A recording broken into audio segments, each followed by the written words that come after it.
হ্যাঁ বল। আচ্ছা madam madam ছোট লোকের বাচ্চা, তুই দেখতেছিস না আমি ইম্পর্টেন্ট কথা বলতেছি? ম্যাডাম ম্যাডাম করে ডাকতেছিস কেন? কি সমস্যা? ম্যাডাম আপনি আমাকে থাপ্পড় মারলেন। ম্যাডাম আপনার সাথে একটু দরকার ছিল, একটু দরকারি কথা আছে। এই ছোট লোকের বাচ্চা, তোর সাথে আমার কিসের দরকারি কথা রে? কিসের দরকারি কথা? তোর দরকারি কথা মানে আমি বুঝি না। তোর দরকারি কথা মানেই হচ্ছে তোর ছুটি লাগবে, না হয় তোর টাকা লাগবে। আজকে তোর বউ মরছে, কালকে তোর মা মরছে, এই বাহানাগুলোই তো করবি। আর কি করবি? ম্যাডাম আপনি আমার ভুল বুঝতেছেন, ওইসব কিছু না, আপনি আমার কথাটা একটু শুনেন। এই ফকিন্নির বাচ্চা, কি শুনবো? হ্যাঁ কি শুনবো? শোন, তোর আমি সাপ সাপ বলে দিতেছি, ফারদার যদি আমি আর কোনোদিন দেখছি তুই আমার মোবাইল কথা কওয়া অবস্থায় পিছন থেকে ডাকতেছিস, তুই লাথি মেরে চাকরি থেকে বাইর করে দিবি। ম্যাডাম আপনি আমার কোনো কথা না শুনে শুধু শুধু আমার ভুল বুঝতেছেন। তোরা ভুল বুঝতেছি না? তোরা ভুল বুঝতেছি? এই ফকিন্নির বাচ্চা, ছোট লোকের বাচ্চা, দেখতেছিস আমি ইম্পর্টেন্ট কথা বলতেছি, তুই তার মধ্যে আমার ডাক দিয়ে একটা অপরাধ করছিস, তারপর আমার মুখে মুখে তর্ক করস। আর যেন কোনোদিন আমি না দেখি আমার পিছন থেকে ডাকতি। আরে বলিস না, একটা বেদক রাখছে আমার হাজবেন্ড। ম্যাডাম দাঁড়া তো, তোকে আমি একটু পরে কল দিচ্ছি। ফকিন্নির বাচ্চা, তুই দেখলি না আমি কথা বলতেছি, তুই তারপরেও আবার আমার পিছন থেকে ডাক দিছিস। আমি বারবার ডাক দিতে বারণ করছি না? হ্যাঁ, তোদের মতো ছোট লোকের জাতের এই একটাই সমস্যা, মানে একটা কথা বললে ওই কথাটার সাথে সাথে বুঝোস না। ম্যাডাম কথাটা তো আপনিই বুঝতেছেন না, আমি আপনার কি বলতে চাইতেছি। এই ফকিন্নির বাচ্চা, ছোট লোকের বাচ্চা, তুই কি বলবি সেটা তো আমি খুব ভালো করেই জানি। 5 বছর ধরে আমার এখানে চাকরি করতেছিস, তুই কি জিরি গান গাইতে পারো সেটা আমার খুব ভালো করেই জানা আছে। খবরদার নেক্সট টাইম তুই আমার আর পিছন থেকে রাখবি না, নয়তো আমার চাইতে খারাপ আর কেউ হইব না। যত সব। ম্যাডাম তো আমার কোনো কথাই শুনলো না। ছোট লোকের বাচ্চা, ফকিন্নির বাচ্চা কোথাকার। এই শোনো, তোমার আমি সাফ সাফ করে বলে দিতেছি, নিচের ওই দারোয়ানটা তুমি বাদ দিয়ে দিবা। কি ব্যাপার? কি হইলো? তুমি গেলা ব্যাংকে টাকা তুলতে, তোমার মেজাজে তো হট কেন? কি হয়েছে? ব্যাংকে কোনো সমস্যা হয়েছে? ওই ছোট লোকের বাচ্চাটা আমার মেজাজ গরম করে দিছে, আমার মাথা গরম করে দিছে। জানো কি করছে? আমি একটা ইম্পর্টেন্ট কথা বলতে বলতে আসতেছি, ওই ছোট লোকের বাচ্চা আমার পিছন থেকে ডাকতেছে। কে? Security guard? হ্যাঁ, ওই দারোয়ানের বাচ্চাটা আমার পিছন থেকে ডাইকে আমার কথা বলার মোটটাই নষ্ট করে দিল। কেন ডাকছে? শুনতো কি বলে? কি শুনবো? ও কি বলবে? কি আর বলার আছে? ওর তো কথা একটাই, আমার ছুটি লাগবে না তো ম্যাডাম আমার টাকা লাগবে। তোমার দারোয়ান না একটু ভালো না, ওরে বাদ দিয়ে দিবা। আচ্ছা শুরু করছো কি বুঝলাম না। সবসময় কি মানুষ ছুটির কথাই বলে? কোনো দরকারি কথা তো থাকতে পারে নাকি? কি দরকারি কথা আছে? আর হ্যাঁ, আমার সাথে ওর আর এগুলো ছাড়া কি দরকারি কথা আছে? ওই ছোট লোকের বাচ্চাটা না আসলে একটা বেয়াদব, আমার মুখে মুখে তর্ক করে। তুমি জানো আসলে তোমার বাসার কাজের মানুষ একটাও ভালো না, সবগুলো আর বাদ দিয়ে দিবা। আচ্ছা ঠিক আছে, আমি ওর ব্যবস্থা করতেছি। তুমি টাকা তুলে আনছো? হ্যাঁ আনছি। দাও টাকাটা দাও, আমার একটা পার্টি আছে, টাকাটা দিতে হবে। দিতাছি।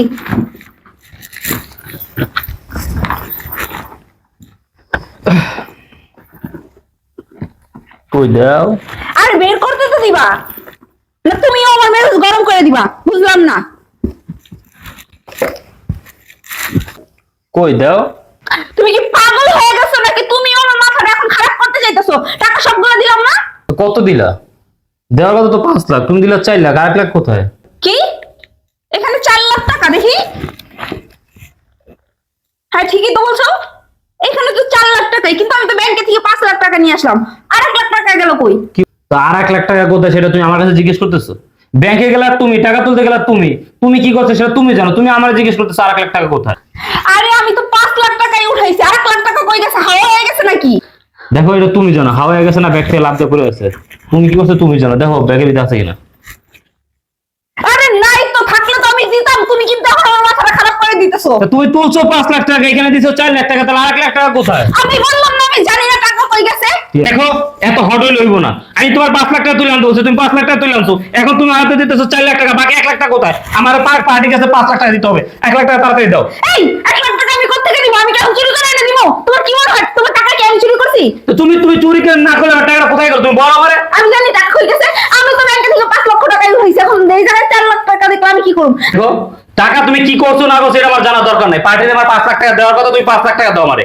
দেখো মাথাটা কিন্তু গরম করবে না। তুমি এমন ভাবে কথা বলতেছো আমি তোমার বউ, টাকাটা মনে হয় আমি চুরি করছি। এই 1 লাখ টাকা চুরি করে আমি আমার বাপের বাড়ি পাঠাইছি। তুমি বাপের বের পাইছো না কি করছো এটা কি আমি জানি? তুমি ব্যাংকে গেছো 5 লাখ টাকা তুলছো, এখন তুমি হাতে দিতেছো 4 লাখ টাকা, তাহলে আর 1 লাখ টাকা গেছো কই? তুমি না বললে আর 1 লাখ টাকা কই গেছে আমি জানি। হ্যাঁ আমি জানি, এগুলো দেন বলা হচ্ছে। 1 লাখ টাকা কই গেছে এটা জানলে তো আমি তোমার দিয়েই দিতাম। এই তুমি কি পাগল নাকি? হ্যাঁ, তুমি নিজে বললা 5 লাখ টাকা তুমি ব্যাংকে আনছো, তো তুমি আমার 4 লাখ টাকা ধরে দিয়েছো, 10 লাখ টাকা তুমি কি করছো? দেখো এমনিতেই নিচের দারোয়ানের বাচ্চাটা আমার মাথা গরম করে রাখছে, এখন যদি তুমি ওটা আমার কথা বলে আমার মাথা গরম করো না, খুব খারাপ হয়ে যাবো, আমি এই সংসারে আগুন লাগাই দিব। দেখো মাথা তো তুমি আমার গরম করতেছো।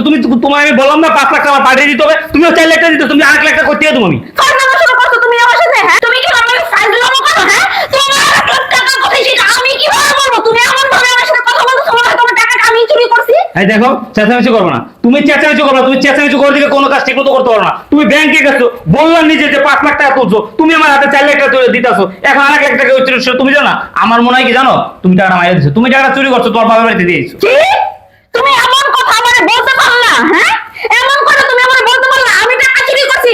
এই আমি তোমার বউ করে চোর না যে তোমার টাকা আমি চুরি করে আমার বাবার বাড়ি পাঠাবো।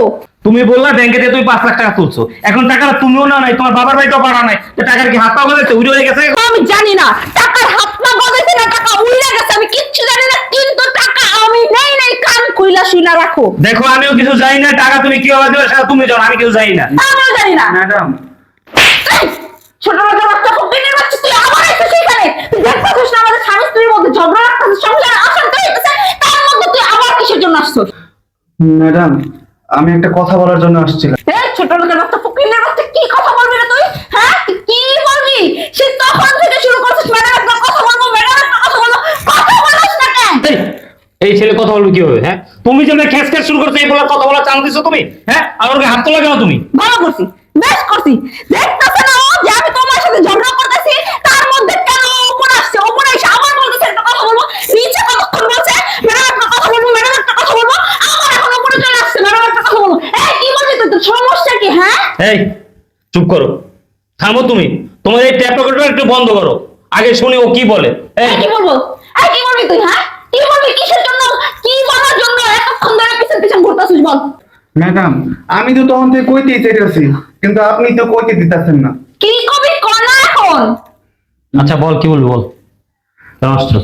স্যার ম্যাডাম যখন ফোনে কথা কইতে কইতে ভিতরে ঢুকতেছিল গেট দিয়া, তখন ওনার ব্যাগে থেকে এই 1 লাখ টাকার বান্ডিল পড়ে গেছিল। ম্যাডাম আমি অনেকবার ডাকলাম, ম্যাডাম তো আমার কথা শুনলো না, উল্টা এসে সেটা আমার গালে থাপ্পড় মারলো।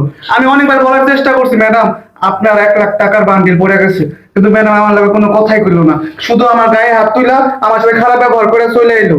এর লিগে আমি উপরে আইছি টাকাটা দেওয়ার জন্য, এখন তো ম্যাডাম আমার লগে কোনো কথা না শুনে আবার আমার গায়ে হাত তুললো। রুবেল এই যে 1 লাখ টাকা। কি টাকাটা এখন কোত্থেকে আসলো? হ্যাঁ, অন্যায় করবা তুমি, লোকের গায়ে হাত তোলবা তুমি, আবার আমার সাথে মেজাজ খারাপ করবা। তোমার এই বদ মেজাজের জন্য বিভিন্ন জায়গায় আমার বিপদে পড়তে হয়, আমার অপমানিত হইতে হয়।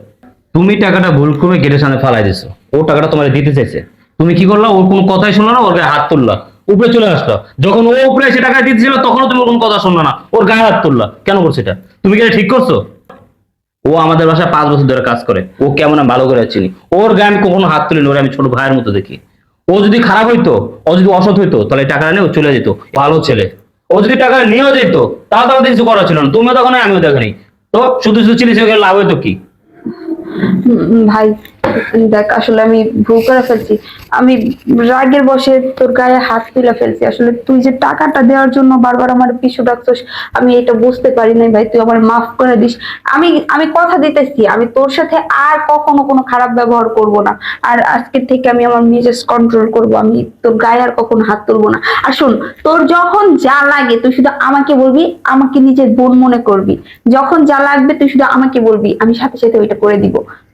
প্লিজ ভাই আমার সাথে আর রাগ করে থাকিস না, মন খারাপ করিস না। শ্রাবণ, আমি আমার ওয়াইফের পক্ষ থেকে তোর কাছে সরি, তুই কিছু মনে করিস না। হ্যাঁ না না স্যার ম্যাডাম আমি কিছু মনে করি নাই, আমার কাছে মাপ চাইতে হবে না, আমি কিছু মনে করি নাই। না না, তুই আজকের থেকে নিজেকে আর দারোয়ান ভাববি না, তুই আজকের থেকে মনে করবি আমাদের পরিবারের একজন, আমার ভাই।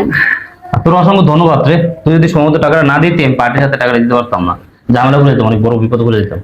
আচ্ছা স্যার তাহলে আমি গেটে নিতে যাই, গেট তো ফাঁকা। আচ্ছা যা যা, তাড়াতাড়ি কেটে যা। আচ্ছা ম্যাডাম আসি তাহলে। শোনো, তুমি তোমার এই মেজাজ কন্ট্রোল করো, সবসময় তোমার এই মেজাজের কারণে আমি বিভিন্ন জায়গায় বিপদ করি। আচ্ছা, ঠিক আছে।